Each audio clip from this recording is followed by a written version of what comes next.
I want to welcome everybody to this very special event. This is the first inaugural session of the Abigail Scott Duniway Speaker Series. And we have a very special program here today. My name is Larry Wallach. I'm the Dean of the College of Urban and Public Affairs, and I'm really very pleased to be able to participate in this. Somebody else, Mary Miller, is going to introduce our two very distinguished faculty members, one former faculty member, sadly, I have to say. But I want to tell you a little bit about Abigail Scott Duniway, because this is a very interesting person, and it's important that we know who the series is named after and why the series is named after her, and why this particular topic today, this book, is so well suited to opening the speaker series. So let me tell you a little bit about her, because it really is an interesting story. She was born in 1834 in Illinois, and she was one of 10 children. And when she was 17 years old, her family got into a cart pulled by oxen and headed out for the Oregon Trail. This also reminds me of Barbara Roberts. Not that Barbara came on the Oregon Trail, and I don't even suggest that, but be careful there, Larry. but Barbara, who can't be here today, but who's been a great supporter of the center, Barbara's family came across on the Oregon Trail, and that sort of indomitable spirit and that striving for social justice and equality that Barbara has is certainly represented in Abigail as well. And I think that stock is coming across on that Oregon Trail is something to be reckoned with. Her mother and one of her brothers died en route, and the rest of the family ended up in Lafayette in the Oregon Territory. And I wonder whether, when Abigail was standing by the side of her mother's grave outside of Fort Laramie, whether she could have imagined that her own life would be such a long one, and that her own life would in fact change history. In 1853, at the age of 18, Abigail Scott married Benjamin Duniway, and they had 5 children. The family moved to Portland in 1871 after some financial setbacks and the failure of the family farm, and an injury to her husband left her as the sole support and main support for the family. Beginning in 1870, Duniway worked tirelessly for women's rights throughout the Northwest. She founded a newspaper, New Northwest, in 1871. By the way, one of her brothers founded a newspaper also, and just as her newspaper advocated for women's rights, his newspaper was on the other side. And they were diametrically opposed on this issue. She managed a speaking tour of the Northwest by Susan B. Anthony in 1871 and received important advice about politics and organizing from Susan B. Anthony. Could she have possibly conceived at that time that the likeness of the woman who was giving her this advice would be imprinted on a $1 coin? Although many of us probably don't even know that Susan B. Anthony is on a $1 coin, but it's true, and I have one at home. It just never put on. Abigail shortly thereafter founded the Oregon State Women's Suffrage Association and traveled the state advocating for equal rights. And by doing so, she subjected herself to verbal and physical assaults as well. So this was not an easy thing, and you have to remember, is a pioneer person, and she was a pioneer. She was a pioneer in terms of coming across the Oregon Trail, in terms of being the first book publisher in Oregon, publishing one of her own books. In fact, she published 5 books altogether, of being an editor and a publisher of a newspaper, of being a businesswoman, and having just all kinds of experiences that shaped her. So in 1884, a women's suffrage referendum was defeated in Oregon, and the Oregon State Equal Suffrage Association fell apart. From 1887 to 1895, Duniway lived in Idaho working for suffrage there. And a suffrage referendum finally passed in Idaho in 1896.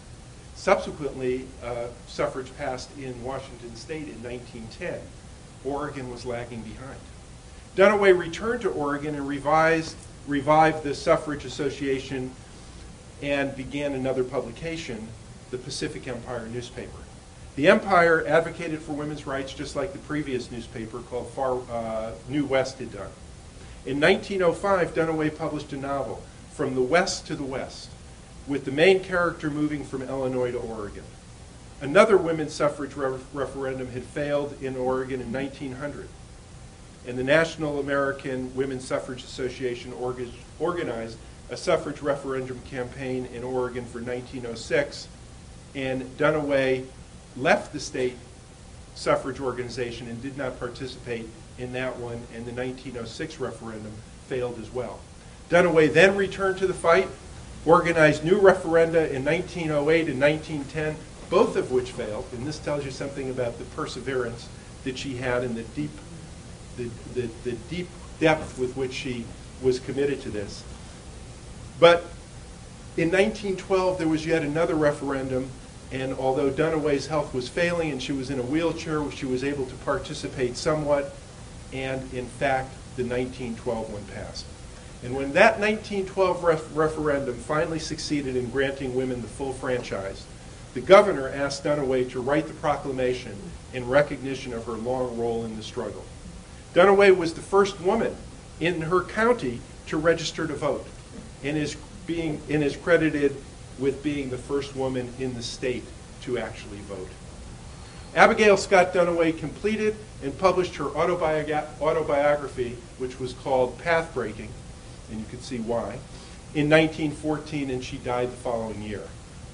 Could she have imagined, could she have conceived of, upon finishing her autobiography in 1914, that less than 100 years later, a black man and a white woman would be in a down-to-the-wire race to become the next president of the United States?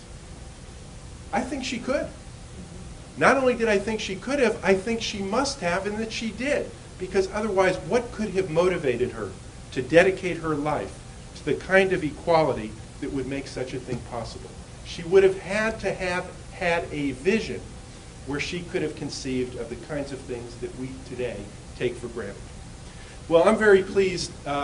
Before I turn it over, I just do want to say briefly something about Melody and Regina. Melody is just one of our super faculty here at Portland State.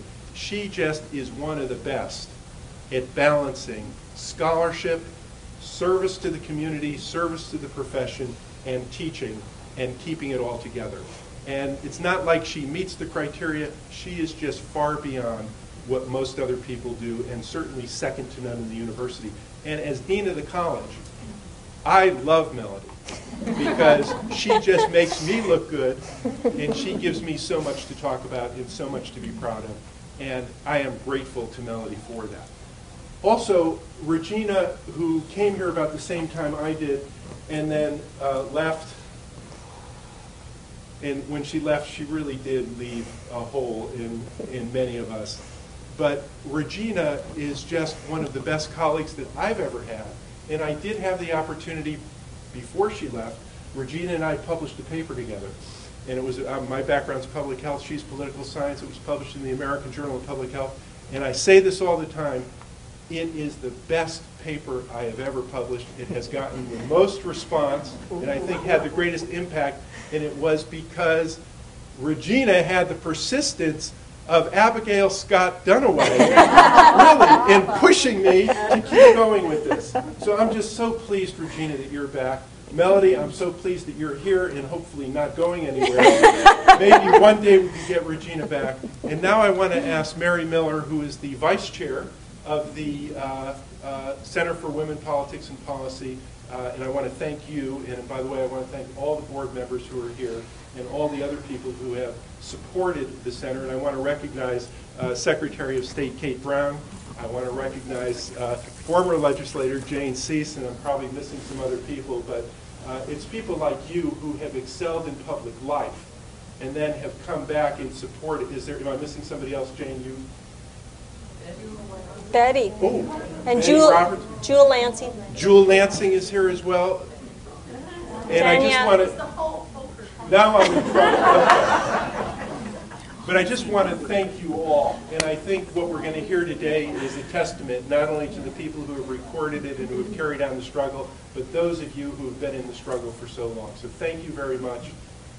Let's hear more about our guest today.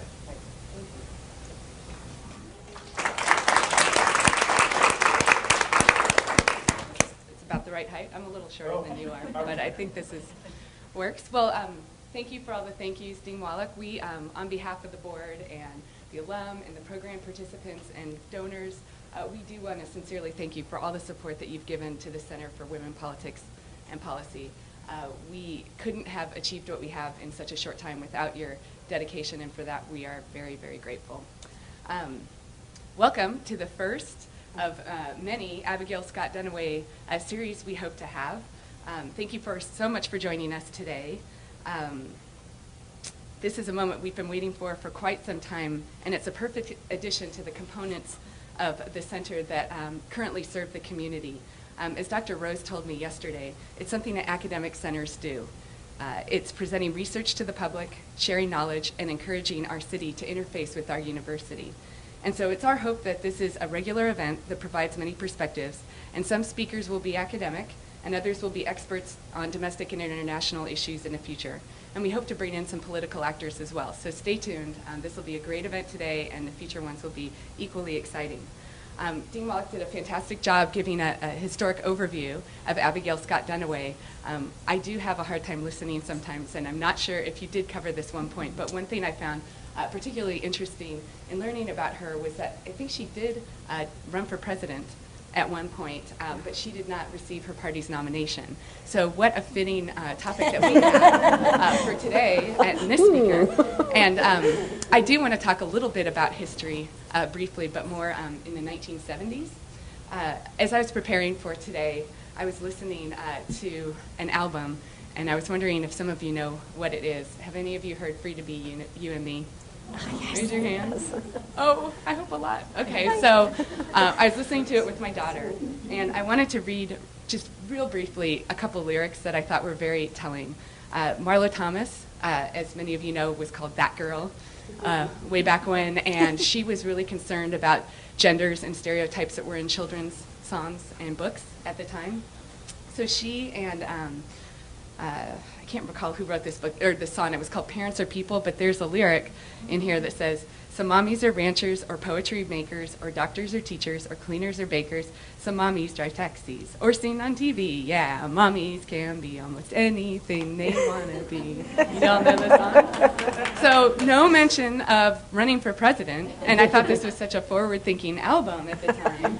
But 36 years later, it did indeed happen, and but it is still quite surprising that gender in media played such a role on the outcome. Regardless how you feel about the 2008 election, I think you'll find today's discussion fascinating because it's neither pro nor con Hillary. It's a thoughtful, deliberate academic perspective. And we have an opportunity today to hear from these scholars who aren't activists, and their completed work rests in a three-way intersection of their academic expertise, which is politics, gender, and the media. So with that, I'll tell you a little bit about the co-authors of Hillary Clinton's Race for the White House, Gender Politics and the Media on a Campaign Trail. Dr. Regina Lawrence is the Kevin P. Riley Senior Chair and Professor of Mass Communication and Political Science at Louisiana State University. Her teaching and research interests focus on the analysis of politics and public policy issues, event-driven news, and journalistic norms. And this is her third book that she's completed. Dr. Rose is Chair of the Political Science at the Hatfield School of Government here at Portland State. She teaches courses in American government and politics and holds degrees from Santa Cruz and Cornell University. She's also authored a number of articles, and this is her third book as well. And Portland State was where you two met, I learned. And again, you all know about the Center for Women, Politics, and Policy. I just want to mention real quick our mission before we get going. It is to increase women's leadership in public policy through targeted teaching and community service programs. We do have question cards on your seats, so we encourage you to ask those. They'll be collected toward the end of their presentation, and then of course we'll have some books that you can purchase, and they will be autographed at the end. So with that, I am very delighted and honored to introduce Drs. Lawrence and Rose. Thank you.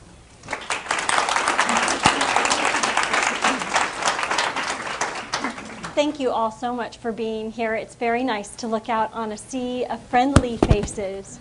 And I know most of you here today, and I'm very grateful that you're supportive of all that we do at the center. And before I launch in, I want to also give a real thanks to our staff, without whom this would not be possible. We have an amazing group of volunteers and staff at the center who make everything we do possible, so we're very grateful for them. And I have to say, in academic publishing, it's a rare treat to write a book with your friend and come out better friends when the book is done. And so it's a real testament, I think, to our friendship and our commitment to one another, and I'm very grateful to have my friend with me here today. So without further ado, of course, you all know the title of our book, and we worked long and hard on the title, and I will spare you those details, but they include many arguments in San Francisco, San Diego, Washington, D.C., and Baton Rouge, where we were writing this book. I think it's really important to set the stage in thinking about this book by telling you how we approached our subject.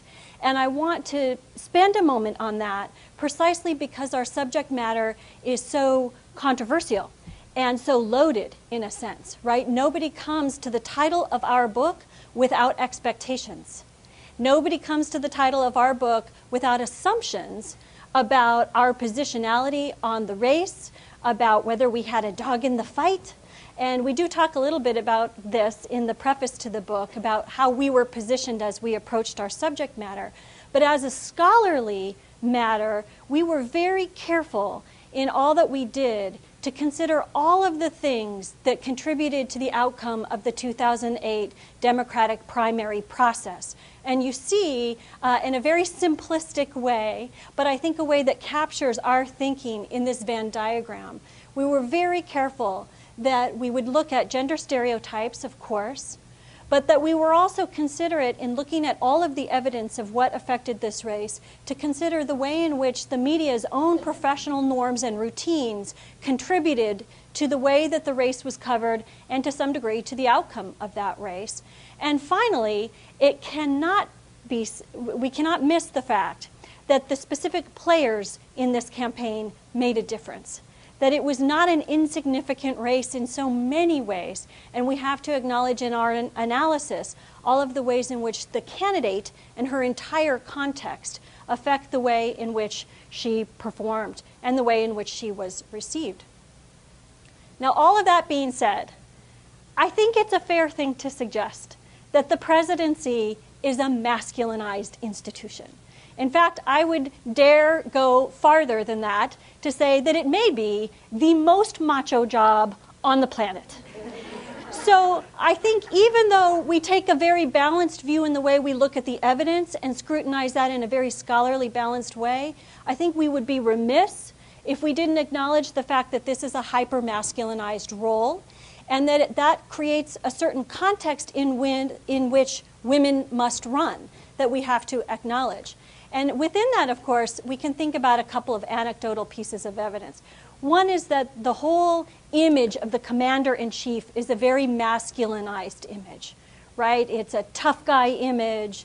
It's usually a militarized image. There's a lot that conjures up with that phrase, which is very masculinized in the American culture. And I think we would be remiss to not acknowledge that that is the case. We also find, and I think Regina was probably the first to bring this to my attention, how often the presidency is described in sports language.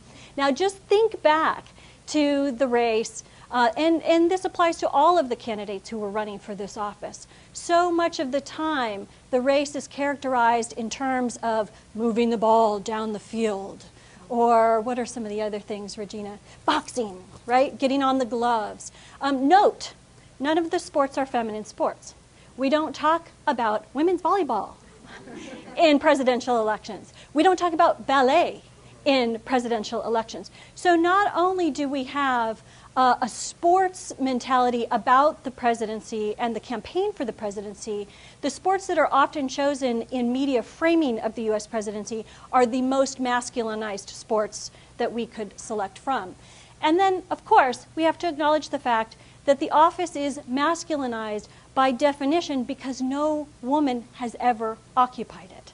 So by virtue of that simple fact of history, the office, in our minds as voters and consumers of news during a presidential cycle, conjures masculine concepts. Now, this doesn't affect just women. And I put this slide in here very deliberately to remind us that a gendered context does not just affect women candidates. And we all giggle when we see this image of poor Mike Dukakis on the take. Doing what? Trying to be macho. Trying to be as hyper-masculinized as he could be in the race for the presidency. So I think it is fair to say, and it's important to say, that gender doesn't just show up on the campaign trail when a woman runs. Gender politics is there and infuses the entire environment, whether the candidates are female or male. And very oftentimes in presidential elections, even when all of the candidates are male, we see gender politics underway. You may recall some of the ways in which this is true. I think probably no one puts a finer point on this than Maureen Dowd of the New York Times, who so oftentimes puts the finest point on gender politics. And Regina and I, throughout the writing of our book, were shooting each other Maureen Dowd quotes across the country back and forth faster than the speed of light, it felt like at times. But the quote is chosen here specifically because it's in reference to a male candidate who is feminized through this language, and that feminization undermines the portrayal, the image of him, the legitimacy of his candidacy. So I think those of you who have run campaigns, who watch campaigns very closely, will recall cases where male candidates are undermined by feminizing them. And this is something that I think we can track over time and is not something clearly that has gone away. The way we approached this book then was for us to think about the double binds that any woman would have to face as she enters this masculinized context. So if we assume that there are many things that affect U.S. presidential campaigns, but that one of those things surely is the fact that women are trying to seek a masculinized office, how would this manifest itself in the production of a race? There are 4 ways in which we say in the book that women face a double bind in seeking the presidency. 2 of these, the first 2 on our list, are produced by a colleague of ours whose work we respect very much, Kathleen Hall Jamieson, who has talked about the first 2. The second 2, which I'll get to in a moment and unpack here for you, are our judgments about the kinds of things that Hillary Clinton specifically faced in 2008. So let me just go over these for a moment. Some of them may be more obvious than others. One of the double binds that Jamieson, I think, taught us long ago is that because of sex stereotypes, because of gender politics, women who run for masculinized roles must walk this tightrope between femininity and competence. And I see many of you who have run campaigns nodding your heads. So this double bind is very poignant in the case of a presidential campaign because it is one of the most masculinized contexts that a candidate will face. On the one hand, the candidate who presents as very feminine in physical appearance, in issue alliance, in the way in which she speaks about those issues, is often portrayed as incompetent. Perhaps not smart, maybe not tough enough, maybe vacant a little bit, too soft to really get the job done. On the other hand, on the other side of this tightrope walk is the need for competence. And obviously we want all of our candidates to be competent and to be viewed as competent. But what happens to candidates, female candidates, who seek a masculinized office, if they err too far on the side of competence, is they are no longer women. They are no longer viewed as appropriately feminine. So the bind that we see here for women facing the White House is that very delicate tightrope walk between appropriate levels of femininity and the required level of competence for the job. Secondly, Jameson, I think, and somewhat similar to the first bind, Jameson points out that this creates for candidates a tension between presenting themselves to the voting population as equal to their male competitors, right? I'm going to sit on the dais with all of the men and I'm going to play in this game like the men, on the one hand, to deciding to run as a difference candidate, right? Distinguish oneself. I'm not like the men on the dais. I have different life experiences. I think differently. I behave differently.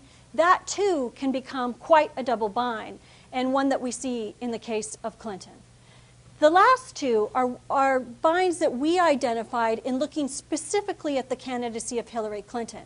And these are double binds that we are very curious to see, to test, if they come up for future presidential candidates who are yet to be identified. So let me say a little bit about these. Clinton faced a real bind, we argue in the book, between presenting herself as the voice of experience. You need me because I've been there and I've done that. And on the other hand, how can a woman running for the White House not be an agent of change? By virtue of her mere existence in the race, she is an agent of change. And yet, I think because women face that uphill battle in terms of establishing their credibility, their competence for a job no woman has ever held, they have to walk this tightrope again very, very carefully. And one slip to one side or the other, and you're off the tightrope. Finally, and we see this specifically in the case of Clinton, and we look forward to future female candidates that we can test this theory with, is the double bind that we call independence versus dependence. What do we want in a presidential contender? Independence. We want strength, we want character, we want a level of fierceness and tenacity. That's the independence. And I think Clinton had those things in great degree, some would argue. On the other hand, we often think of women in particular as being dependent, right? Connected to others, sometimes in relational ways that socially we view as positive attributes, level of connectivity.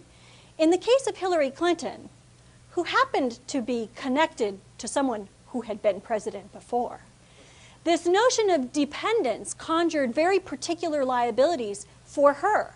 And this is why we say she was very carefully walking this tightrope between independence, not wanting to be so independent that she was strident, and on the other hand, trying to acknowledge the context from which she comes without seeming to be an afterthought, right? Bill's third term. So all of that is particular to Hillary Clinton, and I think we look forward to being able to test some of these ideas in the future. So let me turn this over to Regina to tell you a little bit about how we tested some of these ideas. I think I'm on here. Am I on? Can you hear me? How's that? Any better? Okay. Oh, good. All right. There it is. I don't want to interrupt the flow, but I do certainly want to take just at least a quick moment to thank Melody and Larry and the Center and all of you for the opportunity to talk to you about this work that we're very, very proud of. And it was indeed a great pleasure to be able to work with Melody on this book. We're very proud of it. What I would like to talk about for a moment is one set of questions that we examine in this book, and that is how did the media cover Hillary Clinton's campaign? And then we'll go on and talk more about how she ran, how she presented herself. But first I'd like to talk a little bit about our findings on the media coverage. We derived some hypotheses about how the media were likely to cover her campaign based on previous studies that have been done of women candidates in lots of other contexts. Of course, we haven't had the opportunity to study very many women presidential candidates, although some of that study has been done. So we mostly had to derive our educated guesses from studies of women who had run for governor's seats, the Senate, the House, etc. And these are the basic hypotheses that the literature would have predicted, that Hillary Clinton would have, as a woman, received less coverage than of her male opponents, that the media would have emphasized her appearance, her physical appearance, her family status, and other gender-related attributes more than they would have emphasized such things for her male competitors. That the media would be more likely to drop her official title to refer to her in more informal kinds of ways rather than as Senator Clinton. That the media would have emphasized this narrative of her being first because she was the first female candidate with a serious shot at the presidency, that there would have been a lot of attention to the novelty of that, which some scholars argue is, in a weird way, a backhanded compliment because it calls attention to the quote-unquote abnormality of a woman being on the presidential stage. And that finally she would have her political viability questioned more frequently, that the media would express greater doubts about her ability to win the nomination or to go on and win the general election. I'll quickly run through with you the basic answers to these questions, but then I want to elaborate a little bit in a more qualitative way. We found a mixture of findings, a mixture of ways in which the literature was either seemingly proven to be true or maybe not so much in this case. Did she receive less coverage than her competitors? No, not according to our study of mainstream news coverage, and I do need to emphasize the mainstream news that we focused on, the leading national newspapers like the New York Times and the evening network broadcasts. Those are what we derived most of our data from. So actually, she didn't receive less coverage than either Barack Obama or John McCain, at least if you look at the race overall. Now, there was a certain point at which she did start to receive less coverage, and you can probably all guess about when that was. That was around March of 2008, right, when it became pretty clear that if you did the delegate math, she was having an increasingly difficult chance of actually winning the nomination. And at that point, her coverage did begin to slip vis-a-vis Barack Obama.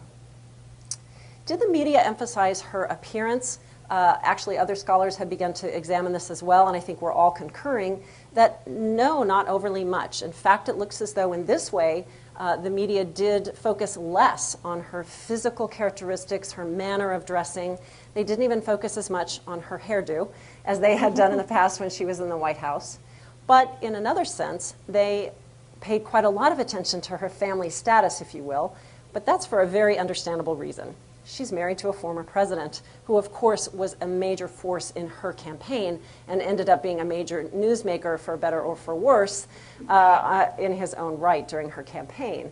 So, yes, there was lots of discussion of Bill Clinton in the coverage of Hillary Clinton. This speaks to one of the particular double binds that Melody was speaking about a moment ago. It was virtually impossible for Hillary Clinton to be seen in her own right as her own woman, as it were, with Bill kind of constantly hanging around in the background. Were they more likely to use her first name than her official title? Well, no, and yes. We actually find that she did not, she was referred to as Senator pretty much as often as both Barack Obama and John McCain. On the other hand, she was also referred to more often by her first name. But here again, we come to the difficulties of studying any one electoral race, particularly with the political figure of Hillary Clinton.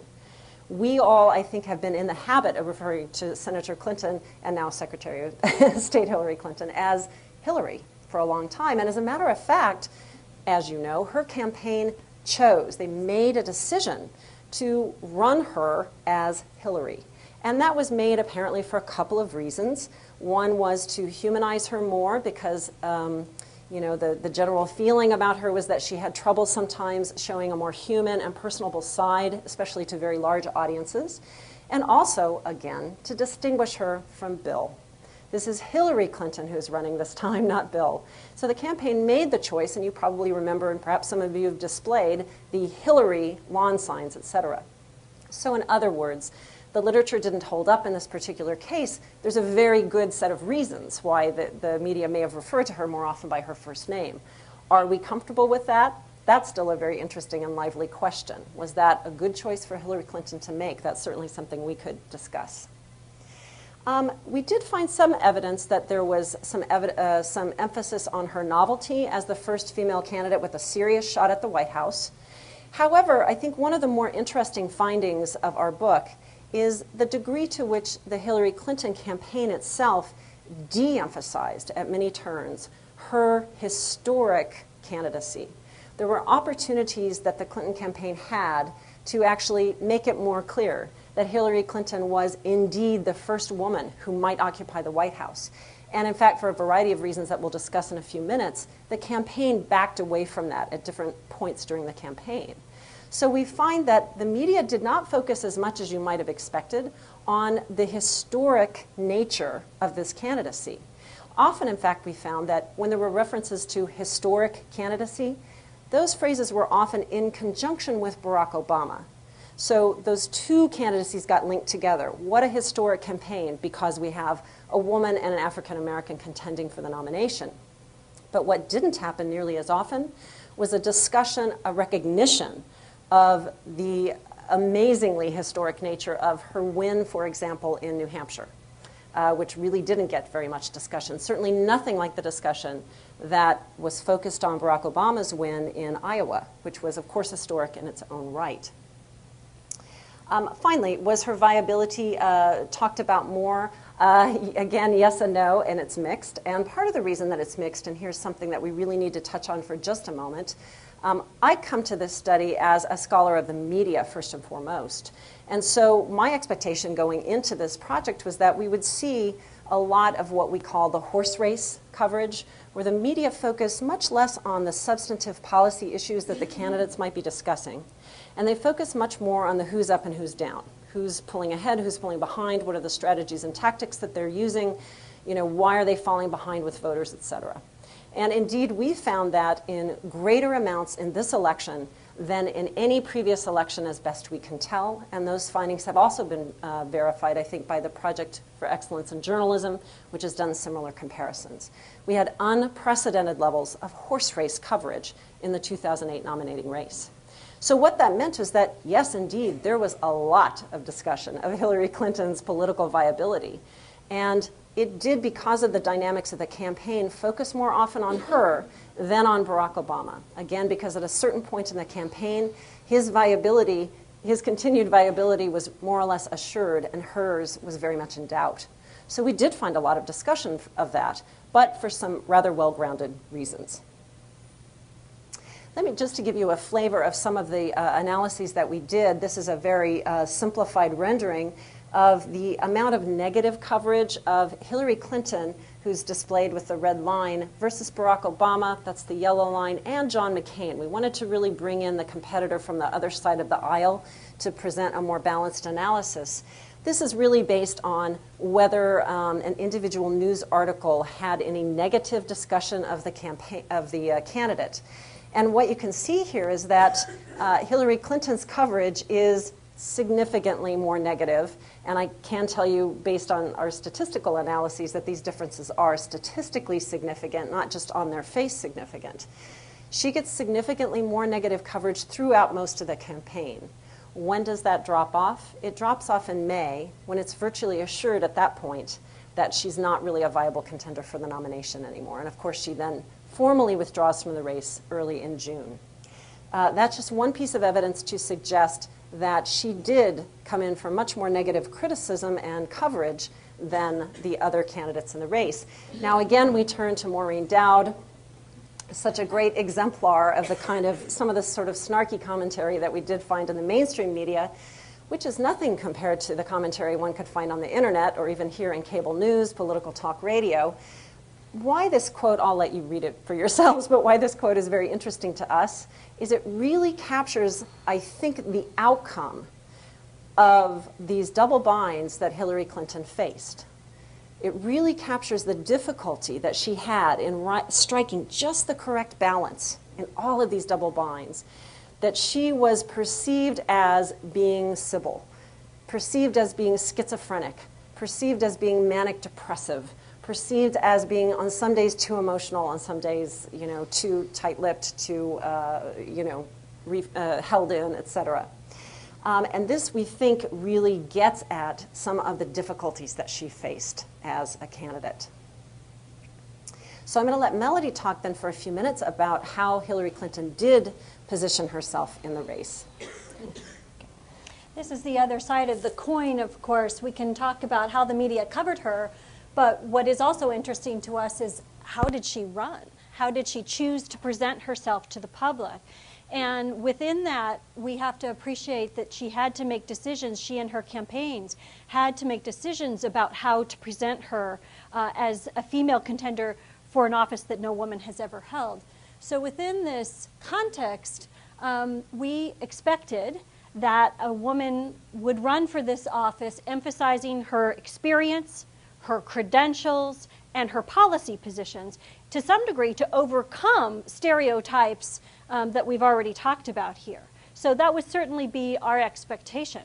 We would also expect to find that a woman running for the White House as possibly the first woman ever to hold that office would present herself as having the same qualifications as her male competitors, same or better qualifications as those who have held office previously, and not play up too terribly much the historic qualities of her candidacy, which in some ways only remind the public that no woman has occupied this office before.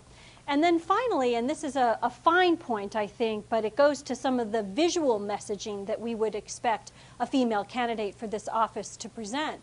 We would expect to find that a woman running for this office would present herself in very formal dress, would appear most frequently by herself, not with her family, so as to remind the public who her family is. And I think that for the most part, we find these hypotheses to be true. And you can test them against your own experience of watching the race in 2008. We certainly find Clinton from the beginning emphasizing her experience, sometimes to a fault, as we recall from earlier in the campaign when she talked about her foreign policy credentials, which were tested by the media, tested by others, and in some very poignant cases, not borne out by the evidence. So I think that we can appreciate the impulse she had towards solidifying experience, given what we know about women running for this office. We also found that she very consistently reminded the public that she had the same qualities as other presidential contenders, the others who have held office, and we find her very consistently standing alone at the podium in a formal attire. We find in our study Barack Obama much less likely to appear in a suit, for instance, as Hillary Clinton. And we can talk more perhaps in the question and answer about why that might be so. The thing I want to point out, though, is that there was an unexpected finding through all of this, which is somewhat what we had predicted. But along the more surprising lines is the sense that we got very early on in the research that Hillary Clinton was faced with creating a very complex gender strategy. And this is something that we have now talked about quite extensively in this book and beyond in some of our more recent work, that essentially women faced with these offices must have a gender strategy as a component of their overall campaign strategy. And again, I see some of the women who have held office before shaking their heads, nodding in agreement in the room. What I want to suggest is that for the most part, as the previous slide indicated, Clinton chose to present herself in some ways as one of the guys. The same credentials, the same hard-hitting points of view, very formalized dress.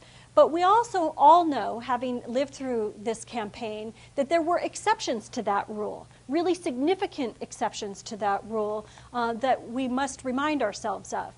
And we find specifically that there were a couple of points along the campaign trail early on when Clinton was finding her footing, essentially, trying to land on the appropriate gender strategy, where we do see some signals of greater efforts at femininity and, in a sense, sort of testing some of that messaging, it appeared to us. We see her appearing on more feminine shows like Tyra Banks and The View, right? Those are very particular decisions that the campaign makes. The website, of course, airing things, very personal vignettes about the Hillary I know, trying to draw upon the more personal side of the candidate. And of course, some of the web ads that we see during the campaign, talking about Hillary Clinton as a mom, talking about Hillary Clinton in her more feminine roles. So we do know that there was some experimentation with this gender strategy. It wasn't all tough and macho. Early on, we see some efforts. around the femininity side of this.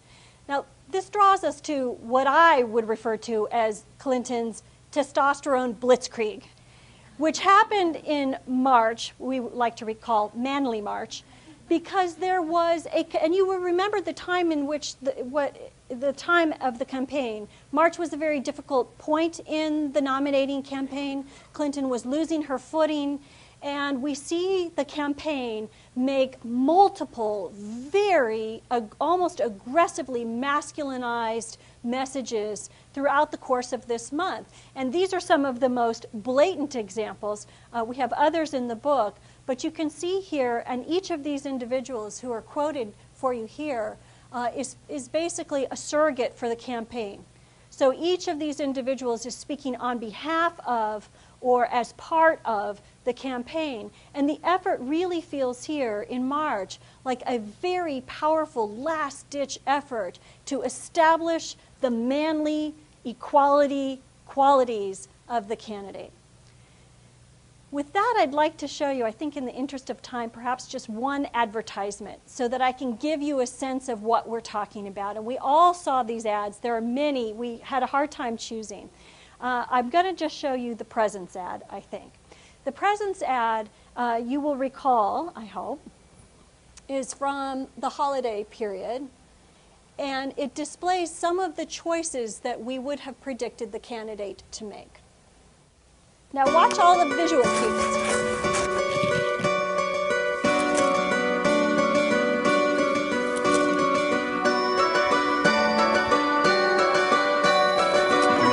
Where did I put universal pre-K? Oh, okay. Ah, there it is.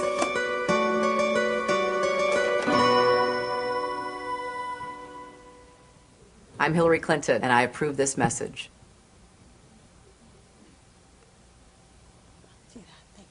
Thank you, Nova. So in that ad, we see a number of things that we would have predicted. First of all, then Senator Clinton is by herself in the ad. She has no family. She's sitting by the Christmas tree in a suit. So this is a deliberate decision. This is not a campaign accident, right? So the candidate is there unencumbered by her family, that dependence motif that she must have been concerned about, presenting as a professional, looking what? At policy choices. And I think it's a very apt piece of communication from the campaign that tips the Clinton hand toward those motifs of equality, sameness, policy, competence. So with that, I'd like to turn it back to Regina to bring us home. So, another moment from the campaign that you all remember. The teary moment. This, of course, happens in Portsmouth, New Hampshire, just a couple of days before the primary voters in New Hampshire cast their votes. And this was a moment when Clinton was at a diner for a breakfast meeting with some voters, and one woman asked her, basically, how do you do it?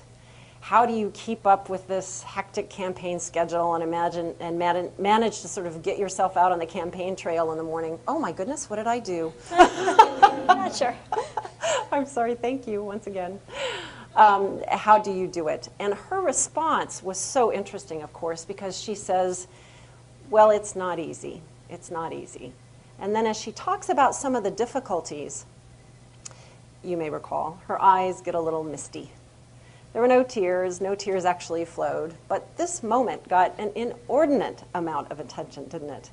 It reveals a couple of things, and one reason we like to focus on it is because it's such a well-remembered moment, and we think it really crystallizes several factors that were all sort of coming together at once.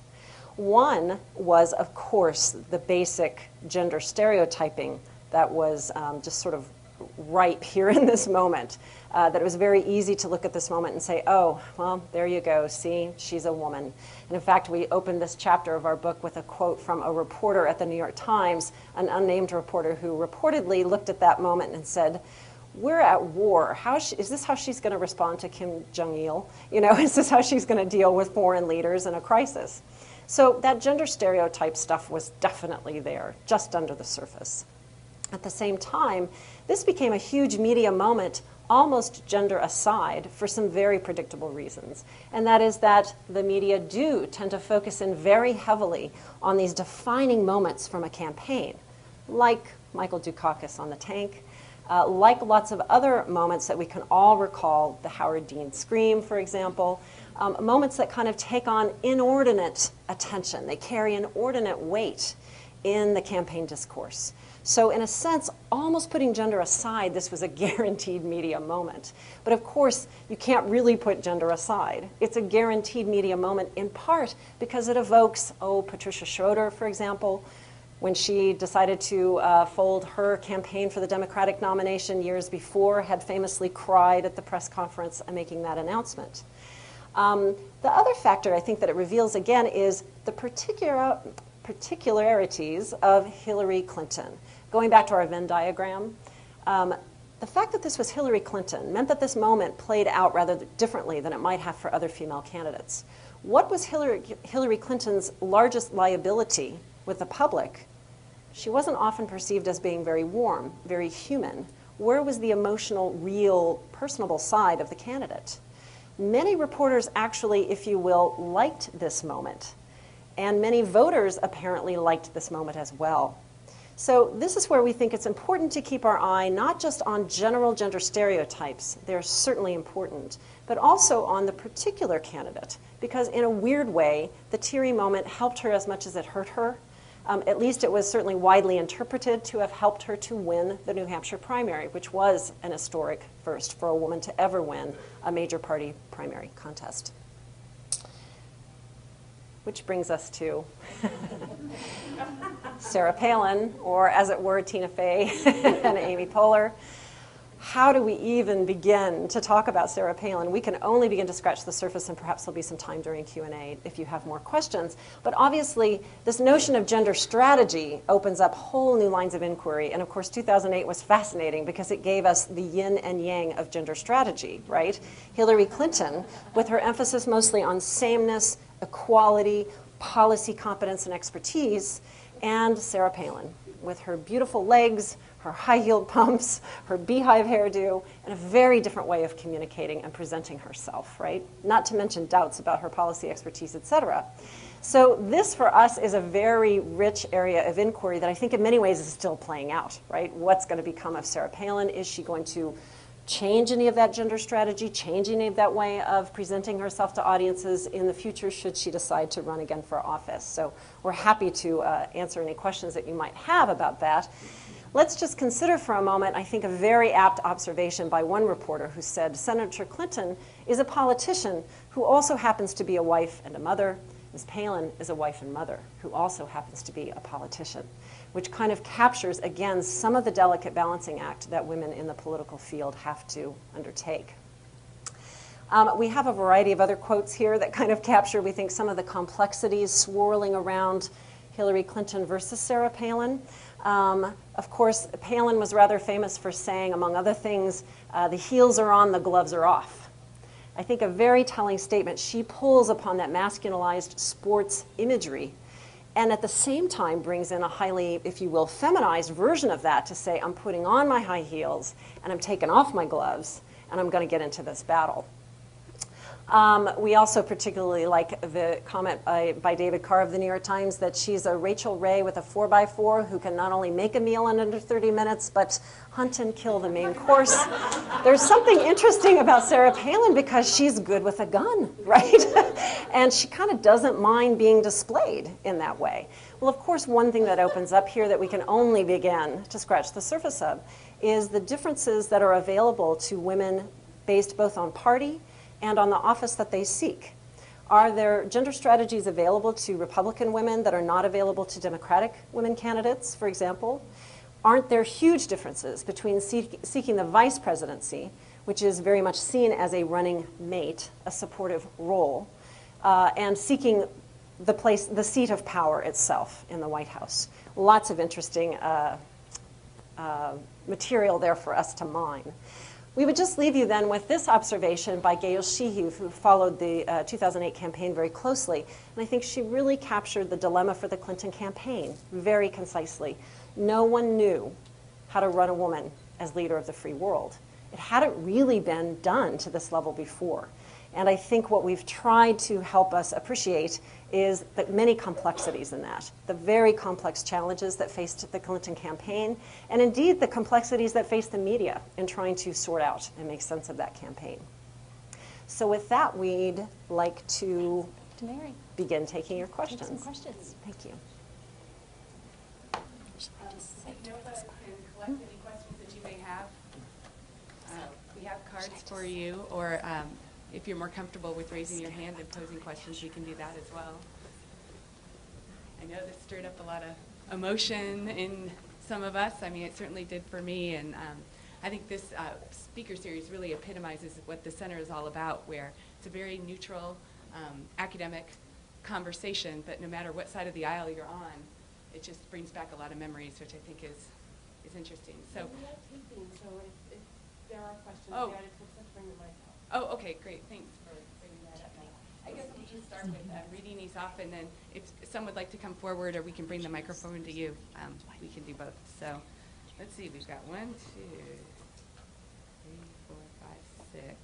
And can you be mindful of time and let me know if we got to wrap things up? Thanks, Nova. Traditional versus new media. Is there a difference in coverage? We're going to stand Yes, because you can see us. I'm so short you might not be able to see me even when I'm standing. So I'll start, Yeah. and then I'll let you wrap up on this. I had the unfortunate job of scanning the blogs for the project. So Regina and I had a division of labor around this, which of course was required. We were trying to write under a very tight timeline and trying to look at different forms of media. And it was my job to look at 14 or 15 different websites every week, take snapshots of those, and begin to analyze what I saw there. And I say it was a very unfortunate job because the worst of the worst lives on those websites and blogs. And what we show in our data, the hard data, of course, is really a very temperate picture of the overall media environment in which Clinton ran. Because the new media is much harder for us to get our arms around because it's so voluminous, and the methods for scanning it are new.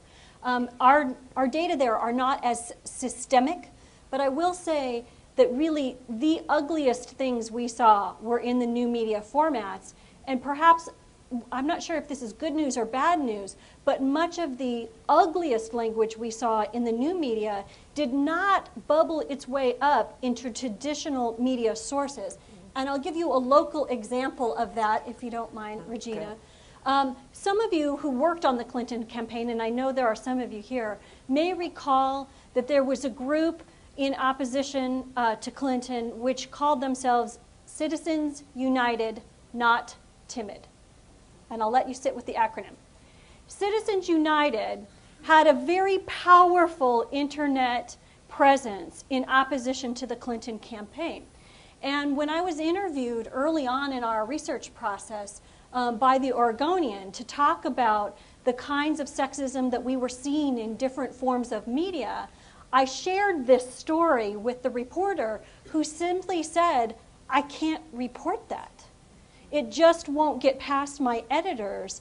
I can't, even if I spell out the whole name as I do when I'm speaking of this, I can't put that in the Oregonian. So I'm not sure if that's qualitatively a good thing or a bad thing that it doesn't bubble all the way up to traditional media sources, but we did see a very serious divide in terms of negativity and sexism based on media location. You want to say anything about cable news? I think one way I might sort of come at this at a somewhat different angle to try to answer your question is that I think we see pretty significant differences between the mainstream media coverage and the stuff that happened, again, on cable TV, political talk radio, blogs, websites, et cetera. And I think that that distinction is important and meaningful, but it's very easy to lose sight of, right? In this day and age especially, we don't even often remember where we heard something, where we saw something. So certain particular things that you might have seen somewhere during the campaign that might have even made you angry or disgusted or offended or whatever those begin to kind of bounce around in this alternate universe of the internet. And really, in a way, if you will, the benefit of the new media in all of this is that there were very active websites really devoted to kind of exposing the very sexist language, the denigrating imagery, et cetera, and kind of bring it to light and kind of, compile it and bring it and bring attention to it. But I do think at the same time, ironically enough, I have never written a book that hasn't been highly critical of the news media, and yet I would say this is the book I ended up writing that is the least critical of the mainstream news media. I actually think they come off looking pretty well, but maybe that's just in comparison to what was happening, elsewhere in the new media. That's a great perspective. Here's a good question. Is a woman candidate likely to pay a harsher penalty for missteps than a man? And the two examples given were the strategy of being first to claim a momentum did not actually produce momentum, and being discovered as telling wildly inaccurate descriptions of her Bosnia trip. We each want the other to take that one, I think. I would offer, by way of answering, that I think that Americans are very uncomfortable with female ambition, and that we see this in the Clinton candidacy when she claims in a variety of ways, direct and indirect, to be the front runner, the response that was had. Now, that said, being the media scholar, I would predict Regina would say any front runner has a hard time with the press. Yeah? Yeah, I mean, historically, we have good data that show that historically the quote-unquote front runner in a campaign always gets more coverage and more negative coverage, right? They become the target of scrutiny in a way that doesn't happen for the second-place candidates, right? So in a way, Hillary Clinton had a very unusual position because she leads into the race not only as the woman candidate, but as the clear front runner by every possible measure. Name recognition, fundraising, formidable campaign staff and resources, right? She's got everything going for her, which means she was bound to come in for heavy-duty scrutiny, right? Now I feel like I've lost the track a little bit of the question. Well, the other half of the question, as I heard it, was also about the truthiness issue. And and folks are thinking about the Bosnian fairy tale, as one reporter referred to it. And I wonder there, too, if we also don't have interlocking variables that help explain that as well. Because on the one hand, one could make an argument that there are deeply ingrained stereotypes about women's veracity, deeply ingrained stereotypes that go back centuries in Western history about women's ability to be rational as opposed to emotional. So I think that in some ways it positions a female candidate even worse to be slippery with the truth than it would a male comparator. But we also have news media norms that help explain that response as well. And we have the particular variable of Hillary Clinton. That's right. This became another example, I think, that added to a long line of examples of Clintonian truth-bending, if you will. I mean, she and her husband have both been known for that. So I think that there's a sense in which this plays out at all three levels. So to some degree, to try to answer the question succinctly, it's a problem that's going to be faced probably by all female candidates. On the other hand, there were particular hurdles, I think, for Clinton that may have been a little steeper, shall we say. There's such great questions in here, I don't even know where to start. But I'll take this one next. Reading about gender politics and the media makes me wonder about Speaker Pelosi's relationship with the media. Oh, that's a good one. Can you comment a bit on that?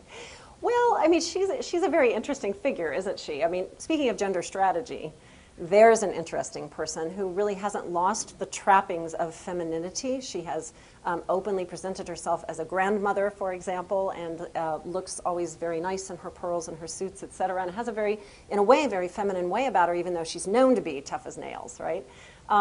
She has had an interesting relationship with the press that, to some degree, takes us outside of our discussion here. But I think she's a wonderful comparison case, right, for someone like Hillary Clinton, because she's another historic first. And in fact, it's fascinating that we've really had so many female firsts in relatively quick succession on the national stage. And I think the obvious next step that somebody needs to do is to really closely compare coverage of all of those and try to see what are the patterns and what are the differences that have to do with the individual woman herself, right? And there, too, I would just point out that it's different to be elected by your peers than it is to be elected by the public. So there we have a system that looks more like a parliamentary system than a presidency system, because you're being lifted up by your own peers to that position of leadership within the legislative body, which incurs a whole different level of interactivity with the media than running for the presidency would. Yeah. Was there a way to discount the bill factor, which won't happen to other future candidates? Is there a way to discount? I take from that question that what we hear oftentimes when we talk about the book, which is how much of the challenge was due to the fact that she was married to a particular person. And I think there's no way around this. Most female candidates for the presidency are not going to have happened to be married to a former U.S. president. So I think that we get this question in a variety of forms. And I think if I understand the intent, it's usually about, is Hillary unique? So unique that we can't draw any lessons from her experience. And I would say, maybe in my ornery way, any woman who makes it that far is going to be unique in some fashion. That the first U.S. president who is a female is going to have some form of unique profile by definition of her ability to get there. So in this particular case, we have a woman who is married to a former president, and that came with a lot of baggage, which originally was thought to be an advantage, and which turned in very unpredictable ways, as we all know, having watched it. Mm-hmm. So. We have 3 questions here asking about why is it this way in the United States when there don't seem to be the barriers internationally. We have Golda Meir, I think I'm pronouncing that correctly, Margaret Thatcher as examples, first world, third world countries that seem to overcome this barrier. Do you have any thoughts or comments on that and how the media plays a role internationally? I'm going to tell a silly little anecdote, and then I'm going to let Melody give the serious answer. You all remember the image of Michael Dukakis on the tank? Do you know what that was modeled after? That was modeled after Margaret Thatcher, right? Who also ran a similar sort of ad in one of her earlier campaigns, only I believe she was wearing a long flowing scarf as she was driving a tank. Anyway, go ahead. I have some thoughts on this. I think, first of all, we are slipping behind. So that's one thing to know, and many of you probably do. We are slipping behind in the percentage of women represented in the U.S. government vis-a-vis other Western democracies, and even other countries in the world that are not democracies. So we are slipping behind very quickly on those lists in terms of women's inclusion in elected office. So there is something going on in the U.S. case that requires explanation. And I think that there are a couple of things here. The most important for those of us who study American politics is that we have a presidential system, not a parliamentary system. And this is widely understood to be a component in holding women back from the highest executive office. And the reason is fairly simple. In most parliamentary systems, the way one rises to the chief executive position is through a legislative body, through assistance through that legislative body, through one's colleagues. And that, to some degree, based on the nation, can shield one from the same level of media exposure and inquiry. The other thing about the American system is that we have 2 political parties. And the rest of the Western democratic world has many more political parties. And there are some pretty good theories about how that holds non-traditional candidates back in the American case. So there are some pretty important structural differences about the American system from others that I think are relevant here. And that doesn't even get us into things like culture and religion and all of the rest. We have time for one more. Okay.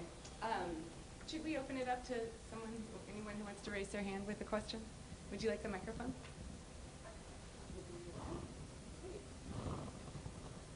Thank you very much. Excellent, excellent presentations.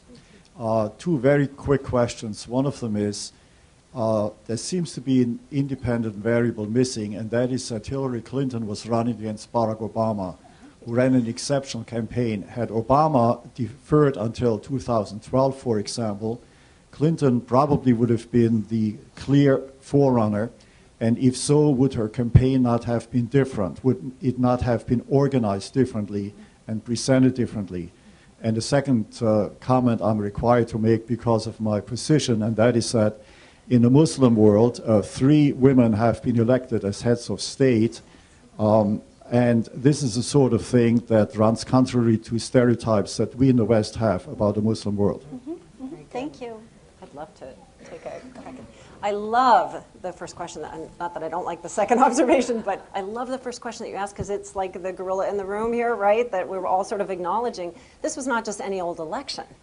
This was a campaign against Barack Obama, probably one of the most skilled politicians that to ever come along. So that created all kinds of specific challenges, and it's what we try to capture in that Venn diagram of that big bubble that's labeled the candidate and her context. Hillary Clinton's context was very unexpectedly to her campaign because at the beginning of the race, she really didn't think much of the rest of the field. She didn't think she had serious competition. So he turns out to be a rather unexpected challenge to her.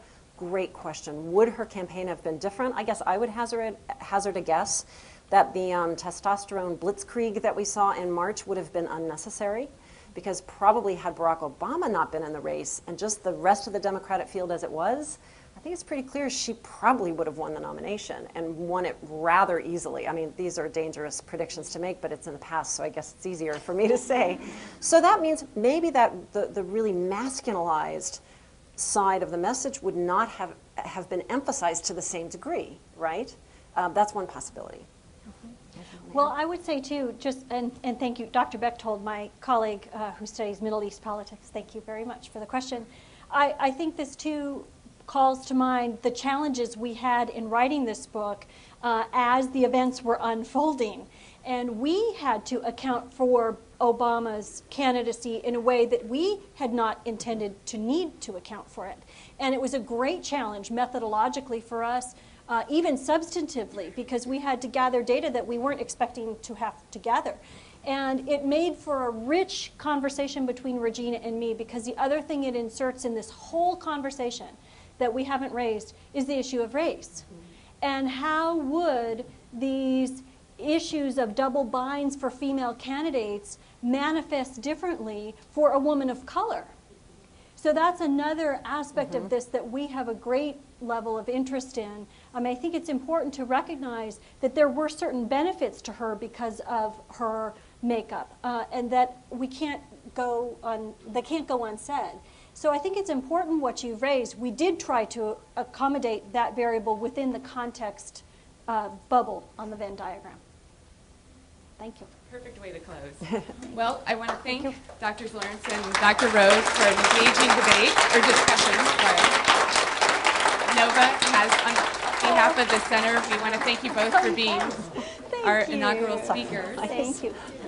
So sweet. Okay with the femininity. And does everybody know Nova Newcomer, who's involved with the center? She's the head of chapter or outreach, and who's involved with this, as well as Trish Hamilton and Rod Johnson with Portland State. We want to thank them for their work on this. So I don't know about you, but I think I understand what the speaker series is all about now. I am motivated to go back to school. And guess what? I don't have time, the capacity to do that. So if you're feeling the same way, I just want to pose a couple opportunities for you to stay involved with the center. One is that we want you to tell people about this event and your experiences with it, because that's how we can better brand the organization and have a more positive effect on the community. We'd love for you to recommend people to our programs, university women to new leadership, as well as high school age women to Teens Lead. Stay in touch. Come to more events. We'd love to have you. Ideas to collaborate. I know many of you represent fantastic women's organizations, and we look to work with a lot of you. So keep those in mind. And if you are inspired and you have the means at this moment to make a contribution to our center, we have some gift envelopes in the back. And if now is not the time to do it, it's just spending time with us, and ideas is just as meaningful and significant to our organization. So with that, thank you so much for joining us, and we look forward to the next speaker series. My goodness, books in the back if you would like to purchase one, and of course they will be autographed. Makes a wonderful gift. Thank you so much. It was really great.